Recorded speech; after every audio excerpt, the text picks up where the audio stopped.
Hello, and thank you so much for tuning into the second edition of the CCN podcast. I'm Paul Medor, reporting for Crypto Coins News on this day of 15 May 2015. Price of Bitcoin is trending between $232 and $240.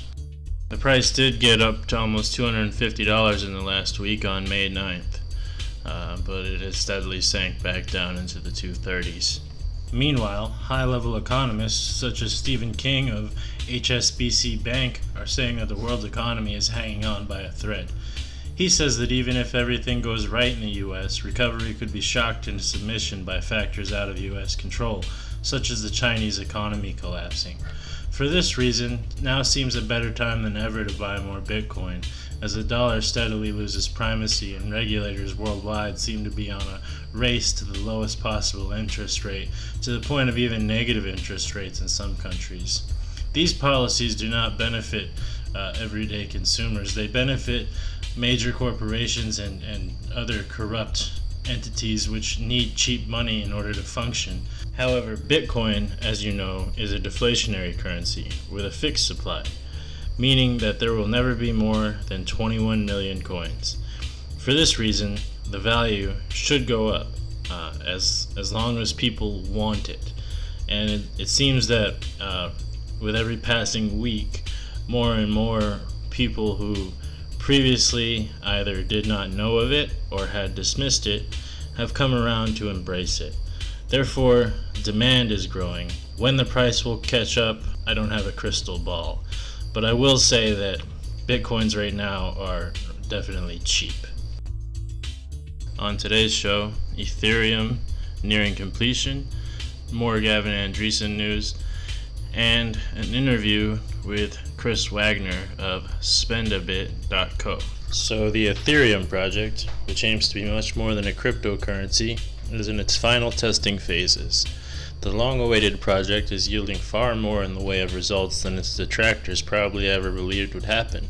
Vitalik Buterin said in a blog post about the final phase, which is called Olympic and has an incentivizing feature to encourage people to leverage the technology, quote, "The purpose of Olympic is to reward people who try to test the limits of the Ethereum blockchain during the pre-release period, spamming the network with transactions and doing crazy things with the state, so that we can see how the network holds up under high levels of load. At the same time, application developers, data providers, exchanges, and users are encouraged to develop and deploy on the testnet and run nodes. And if you have multiple virtual private servers, spin up as many nodes as you can. A total of 25,000 Ether will be given away in this final phase. We can draw the conclusion from this that within the next few months we will see a live, working version of Ethereum. Read more about this in Justin O'Connell's May 13th article on the subject. I wanted to talk a little bit about the microscope that people have Gavin Andresen under these days.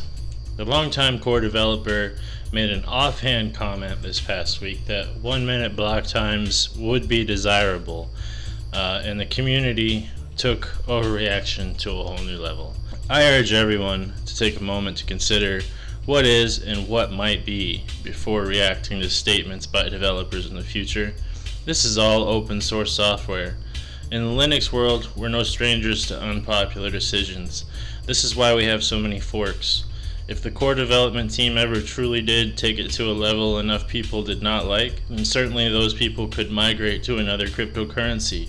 That is the beauty of the free market and the beauty of open source code. But more to the point, these were serious overreactions directed at Gavin, and fellow developers even chimed in.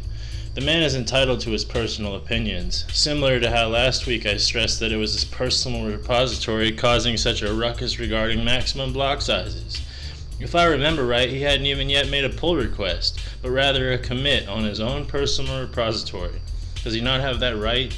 Does this community of brilliant individuals really have nothing better to do with our time than watch every move Gavin Andresen makes? Shouldn't this raise the question of why he has so much influence in the first place? I'd like to hear your thoughts on this, either in the comments field or by email. paul.medore@cryptocoinsnews.com. That's MADORE. And now to our interview with Chris Wagner. I deeply apologize for the low quality of the audio. Chris was having technical difficulties on his end for most of the time that we spoke. And you notice near the end, they seem to magically correct. I did my best to amplify the audio throughout, but this gives the whole thing a very uneven feel. I'm a writer and coder more than I am a studio sound producer. Spendabit, that's Spendabit.co, is a search engine for Bitcoin shopping. It allows you to find the best price amongst places that will accept Bitcoin. It's pretty great, actually, in my opinion. Wagner says that he decided to start it because at the time the only best place to find a place to spend Bitcoin was the Bitcoin wiki, and obviously it was incomplete. I hope you enjoy the interview, and again, please forgive the quality of the audio. Hello, Chris Wagner. You're coming to me from Canada? Isn't that like some kind of communist place? It's a socialist commonwealth. I was just kidding, but anyway. So, Spendabit.co, that's your project, right? That's the one. Yep. So, tell me all about it. Why should I use it? Spendabit is a Bitcoin product search engine. You would use it if you wanted to support the Bitcoin ecosystem, the Bitcoin economy. You wanted to. You mean you want me to spend my Bitcoin? I realize that at this point in time, it feels kind of difficult to unload those heavy Bitcoins after they've sank to the bottom of the sea. But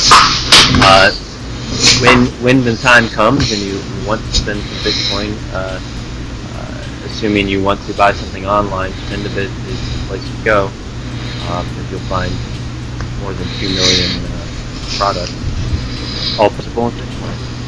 Well, it does look highly functional. How do I know that they're all legitimate? Well, we do our best to try to keep out bad players. I can't guarantee 100% that there aren't a couple that have slipped through, but of course, if we hear about any bad stories, we'll be sure to get rid of any bad actors. By and large, many of the products you'll find are from some of the well-known merchants like Overstock. I see that. Yeah, I see you've got some coffee here. Pretty cheap. Probably fake. No, I'm kidding. It's great. It really looks great, folks. Spendabit.co. So tell us about how you started, Chris. I've heard from the grapevine that you used to work with Roger Ver or something like that. I did just work on a little project, BitcoinShipment.com, for Roger Ver. That kind of came up with the idea. Well, it's been a long-standing problem. Hold that thought. Did he try to send you firecrackers in the mail? No. Oh, okay. I thought, go on. So there's been a long-standing problem in the Bitcoin ecosystem, at least from my perspective. It's been difficult to find kind of what you need to keep your money in the Bitcoin ecosystem when it's Bitcoin. The problem is still not completely solved because there's Spendabit really only focuses on e-commerce at this point, but we have, by and large, we think we've solved that problem. So, that idea kind of came to fruition early last year. I started, tinkering with importing a bunch of products.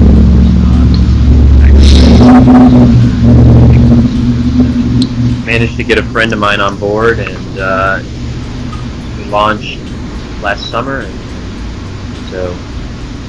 Okay. So what if I want? Okay, so I can search for products, and that's great. But that's not the only way to spend Bitcoin. What if I wanted to, say, find web hosting or something like that? I go back to Google, or? Well, like I alluded to, we haven't solved that problem yet. We'd like to get into that sphere. Like services? Services, brick and mortar, local businesses.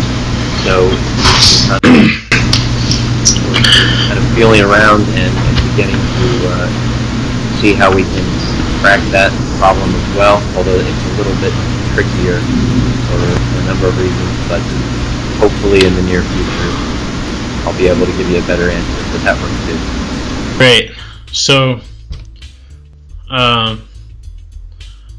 why? I mean, seriously though, if Bitcoin gets out of the niche we're in, and if my neighbors over here start whipping out their Android wallets and going down to the cigarette store over here, in all sincerity, what's to stop someone like Google from just murdering you in the market?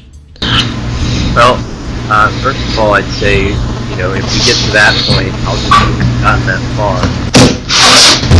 Bitcoin can offer all humanity. I think it can create a more humane society. But that said,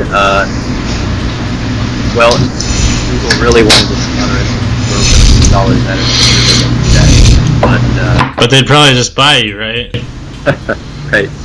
So hopefully they would either buy us or we would be able to keep up if it weren't. I do think that Google obviously has huge a lot of resources, but that said, Google Shopping is a lot of work, frankly, and a lot of the other offerings, nice tools out there for online shopping aggregators, so to speak, but I don't think they're all necessarily. I think there's room for competition. Great. So, what does Bitcoin mean to you? This is a question we asked our readers last month, and one of them won a Bitcoin for the best answer. I didn't follow it too closely, but I know that it stirs up a lot of feelings in people. So, what does it mean to you? Is this your primary thing? Is this your primary business? Do you do anything else? I do other consulting work. We're not full-time with Spendabit yet, but hopefully. Well, it runs itself, right? I mean, it only requires so much work. It requires more than you would think, but. Well, I mean, but yeah. Sorry. Oh no. Not to be diminutive or whatever. So yeah, but what does it mean to you? So what does Bitcoin mean to me? Well, you mentioned Roger Ver, and he probably will say it better than I can. So go listen to him talk about Bitcoin if you really want to get a good take on my view. But I pretty much share his sentiment, and that I think, to me, Bitcoin is sound money, and sound money is absolutely crucial for a healthy and prosperous society. And we don't have sound money. We have sick money. We have money that anybody can, not anyone, but a specific oligarchy can basically print. And I believe that's the root of many of the world's problems. So Bitcoin has the potential to fix that. I'm not saying it will, but it has the potential. So you believe that it's a viable solution, if not the solution. It's a potential solution, is what you're saying? Yeah. Yeah, I think it can at least play a significant role in a global fair economy, so to speak. So what's the most expensive thing that you've bought with Bitcoin? Either through Spendabit or before Spendabit? Because you said the reason you started Spendabit was that you saw a real lack in the ability to find good Bitcoin vendors. Right. What's the most expensive thing? I probably precious metals, a gold coin or something. I haven't yet purchased one of those nice. There's a couple of I don't know what's the word I'm looking for, estates or condominiums on Spendabit. I don't know what word to search for, but most of them are hosted through Bit Premier. So if